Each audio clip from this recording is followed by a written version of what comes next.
So we're into part two of race and language. Not an official part, mind you. This is just one essay, but part two in terms of episode structure here. So I spent another 15 or so minutes with this essay. It got a lot further than I did the first time because, thankfully, it got a bit more coherent, or at least readable to me as a layman who doesn't have any sort of background in history at all, and it seemed that Edward Augustus Freeman was also not trying to use as many um, contextual terms or names for people groups that I was unfamiliar with, so we had a lot more familiarity in this part that I read. Um, when we had left off last time, I hadn't really gotten very far, and so we weren't really into the meat and potatoes of the essay. I feel as though we're kind of into it now, at least the beginnings of something. Um, but his exploration concerns itself with race being, in his mind, a new phenomena, at least insofar as it has entered into public discourse at the time of this essay's publication, which was in the 1800s, and that he in his mind, ages past wouldn't have thought along these lines at all, and so now, because of scientific discovery and because of um, adapted political discussion, now race is something that his people of his day needed to discuss and understand and have definitions for. Um, and he says that race is tricky, um, especially in comparison to something like a national connection or a religious connection. He says that, um, you know, a Russian Orthodox and a Greek Orthodox, it's not necessarily always hard to see the connection that they have by the creedal connection that they possess. Um, and in the same fashion, a national connection is also not hard to understand. He says, if there were three uh, nations created out of the heart of England, effectively, bifurcated along certain lines politically, it wouldn't be odd to see them band together. Um, if some other power had come in and divvied up the land or whatever, it wouldn't seem odd for, Essex and Sussex, for example, or something, to band together through the process of some sort of national connection, national identity. But he says, these things are clear, but something like race is very hard to understand in light of those things. It's interesting. Let's see.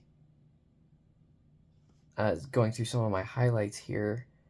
Um, so he says, it's easy to see those other two things, to draw their natural conclusions, or to at least not be surprised when lines are drawn along those characteristics, religion, nationality.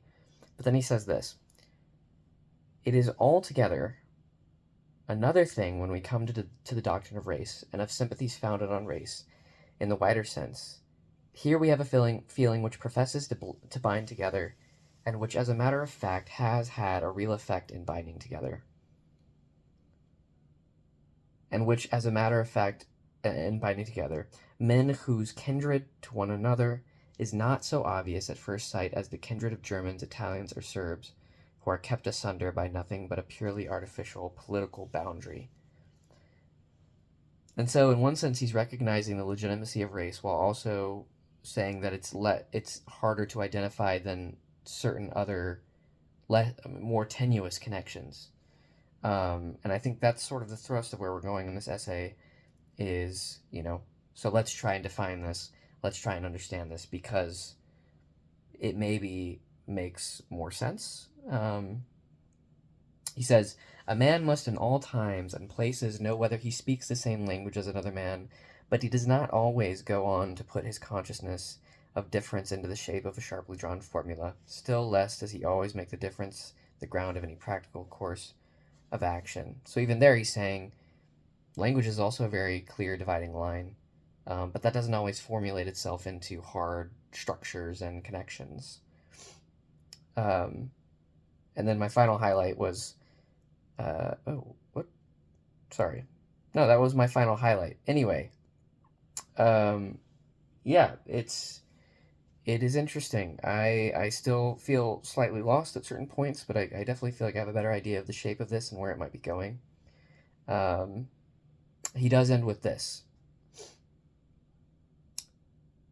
So he says, it is only in quite modern times, under the direct influence of the preaching of the doctrine of race, that a hard and fast line has been drawn between Greeks and Bulgarians, as an example. That doctrine is cut two ways. It has given them both effectively a new national life and a national strength. I'm now paraphrasing.